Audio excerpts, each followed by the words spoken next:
फलसफा समझो ना अशरार ये सियासत समझो, जिंदगी सिर्फ हकीकत है हकीकत समझो। जाने किस दिन हो जाए हवाएं भी नीलाम यहाँ, आज तो सांस भी लेते हो तो गनीमत समझो। नमस्कार, आदाब, सत श्री अकाल साथियों। दी रतन टॉप के पॉलिटिकल अड्डे पर मैं रतन सिंह राव आप सभी का इस्तकबाल करता हूं। मित्रों, रानीवाड़ा नगर पालिका को हटाए जाने के बाद सांचौर के एक सोशल मीडिया अकाउंट पर कुछ शिक्षित नौजवानों ने पोस्ट डाली कि देखो, सांचौर को जिला हटाए जाने के बाद रानीवाड़ा वाले बहुत खुश थे, आज उनकी नगरपालिका भी हट गई।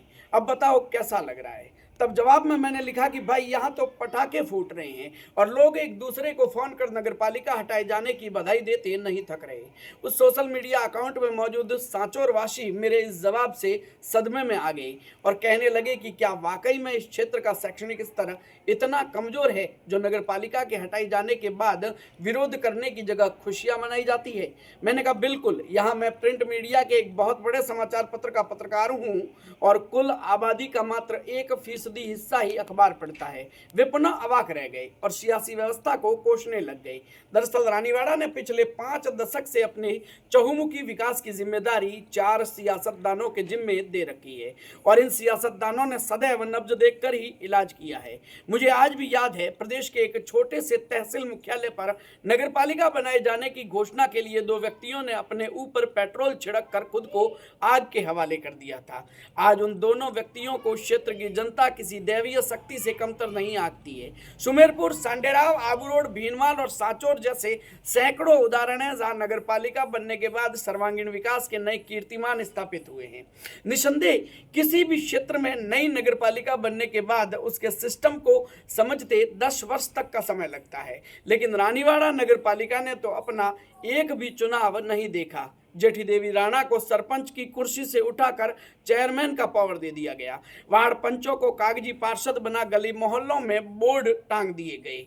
जेईएन, यूडीसी, एलडीसी व अधिशासी अधिकारी ने इन नए नवेले जनप्रतिनिधियों को नगरपालिका के इर्द गिर्द भी मंडराने नहीं दिया। भवन निर्माण स्वीकृति व पट्टे प्रक्रिया में जमकर मलाई चाटी गई। आम जनता को इतना त्रस्त कर दिया गया कि आज जब नगरपालिका हटाई गई है तो एक भी व्यक्ति निराश नहीं दिखाई दे रहा है, उल्टा सत्तारूढ़ दल को धन्यवाद दिया जा रहा है। निसंदेह रानीवाड़ा की आवाम के साथ धोखा हुआ है, लेकिन इसके पीछे जिम्मेदार कौन है?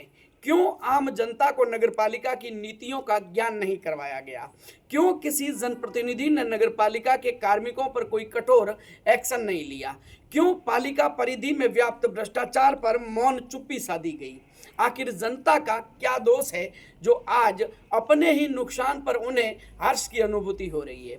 मित्रों, अब दशकों तक इंतजार कीजिएगा, क्योंकि डेवलपमेंट की दीवार को तोड़ दिया गया है।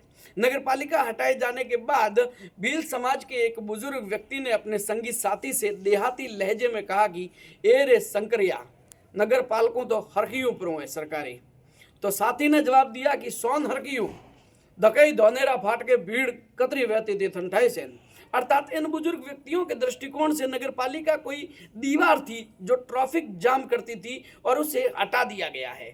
यह कोई व्यंग नहीं है, यह व्यवस्था पर चोट है और यह चोट जाहिर करती है कि आप तमाम जनप्रतिनिधियों को जनमानस से सिवाय वोट के संवाद स्थापित करना होगा और उनकी मूलभूत आवश्यकताओं का त्वरित निस्तारण करना होगा। एक बात और, रानीवाड़ा में नगरपालिका बनाए जाने के बाद बदलाव की जो आस जगी थी, उस बदलाव जैसा कुछ भी दिखाई नहीं दिया।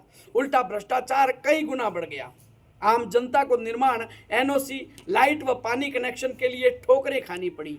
इससे मुनाफे के मुकाबले घाटा ज्यादा दिखाई देने लगा। सूत्र बताते हैं कि उक्त नगरपालिका को हटाए जाने के लिए शहरवासियों ने सत्तारूढ़ दल के नेता व पूर्व विधायक नारायण सिंह देवल के समक्ष गुहार लगाई थी और संभवतः उसी गुहार का नतीजा है कि नगरपालिका का निरस्त करण हो गया। वैसे रानीवाड़ा विधानसभा मुख्यालय पर इतनी बड़ी घटना घटित हो गई है, लेकिन अभी तक न तो सत्ता पक्ष में से किसी जिम्मेदार ने उक्त फैसले पर अपना स्पष्टीकरण दिया है और न ही कांग्रेस की ओर से विधायक या उनके समर्थकों ने इस निर्णय का विरोध या स्वागत दर्ज कराया है। दी रतन टॉप आप तमाम दर्शकों को भी राय जानना चाहता है कि आखिर आप इस पूरे मामले को किस दृष्टिकोण से देखते हैं और आपकी क्या राय है। खैर, अब मुझे दीजिएगा इजाजत, कल फिर हाजिर होता हूं किसी और बड़े मुद्दे को अपने साथ लेकर। तब तक के लिए goodbye and have a nice day.